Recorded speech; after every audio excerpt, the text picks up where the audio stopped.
Good day, everybody. Welcome back to the Dirty Pat Walsh channel here on YouTube with me, your host, Dirty Pat Walsh. God bless you. We're going to continue in the Gospel of John, chapter 5. We left off, Jesus just healed the son of an official, we're gonna see what happens next.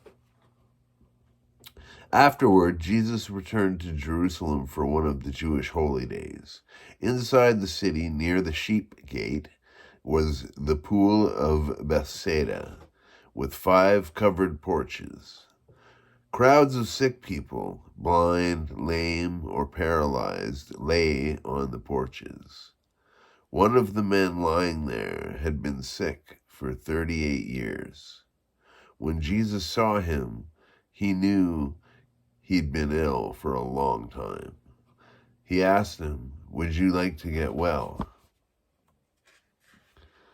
"I can't, sir," the man said, "for I have no one to put me into the pool when the water bubbles up. Someone else always gets there ahead of me."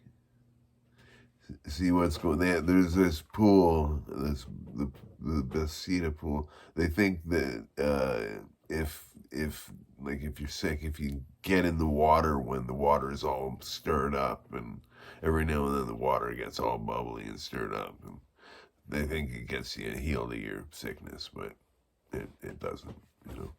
Jesus heals. It's true. "I can't, sir," the man said, "for I have no one to put me into the pool when the water bubbles up. Someone else always gets there ahead of me."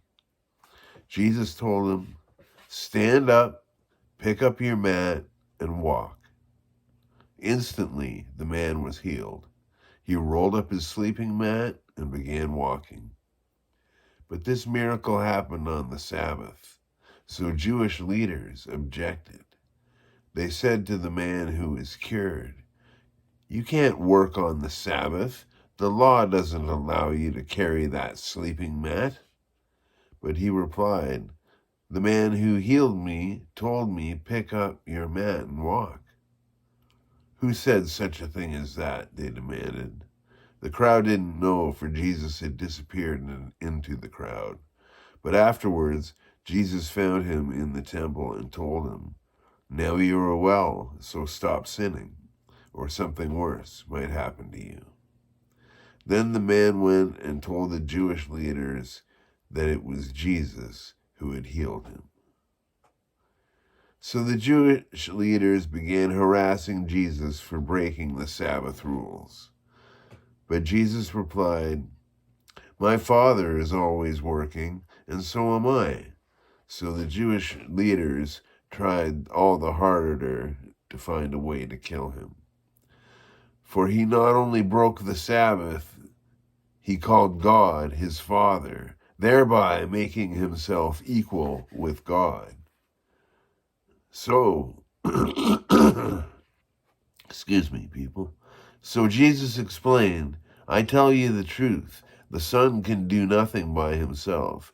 He does only what he sees the Father doing. Whatever the Father does, the Son also does. For the Father loves the Son and shows him everything he is doing. In fact, the Father will show him how to do even greater works than healing this man. Then you will truly be astonished. For just as the Father gives life to those he raises from the dead, so the Son gives life to anyone he wants. In addition, the Father judges no one. Instead, he has given the Son absolute authority to judge, so that everyone will honor the Son just as they honor the Father.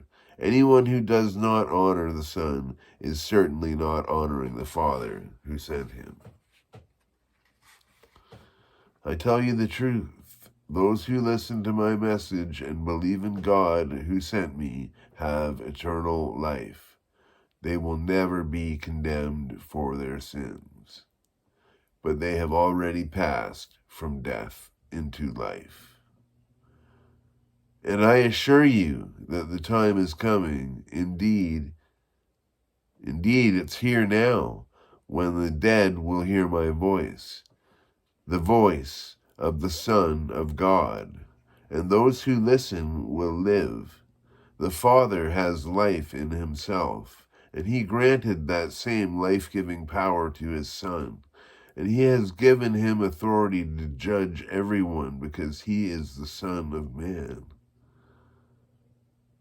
Don't be surprised. Don't be so surprised. Indeed, the time is coming when all the dead in their graves will hear the voice of God's Son, and they will rise again.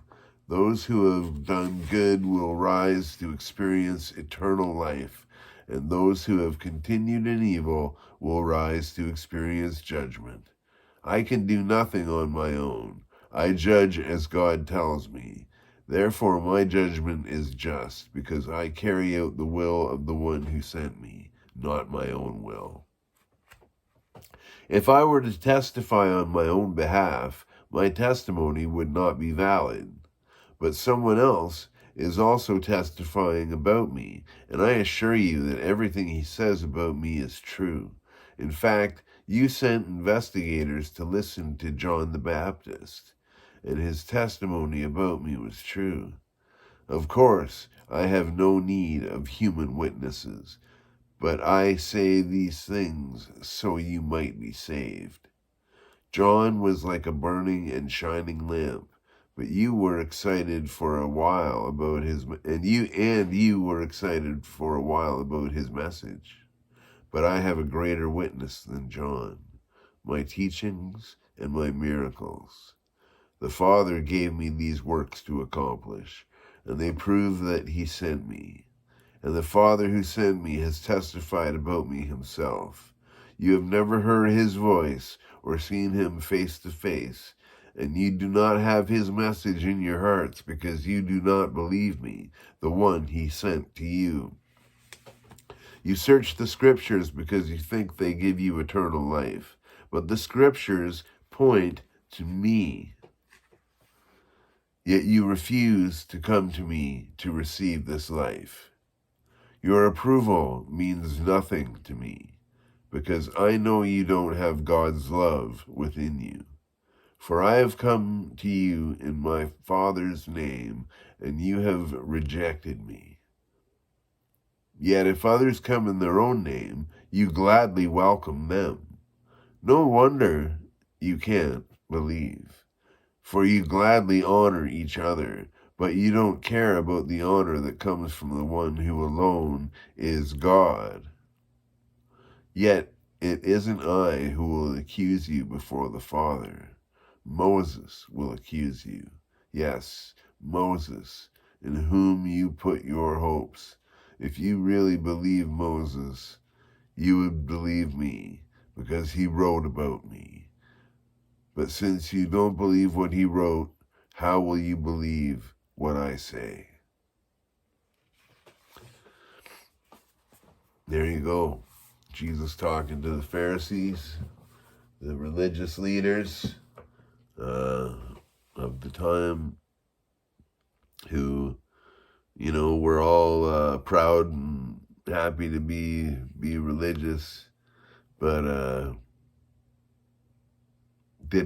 couldn't see Christ in the Bible that they had been studying, or it's fifth chapter. It's a very exciting chapter in my mind. But anyhow, thanks so much for watching, listening to the Gospel of John here on the Dirty Pat Walsh channel. I'm so happy to be sharing the gospel with you, and God bless you, and I hope you have a wonderful day, and be well and stay free. Bye now.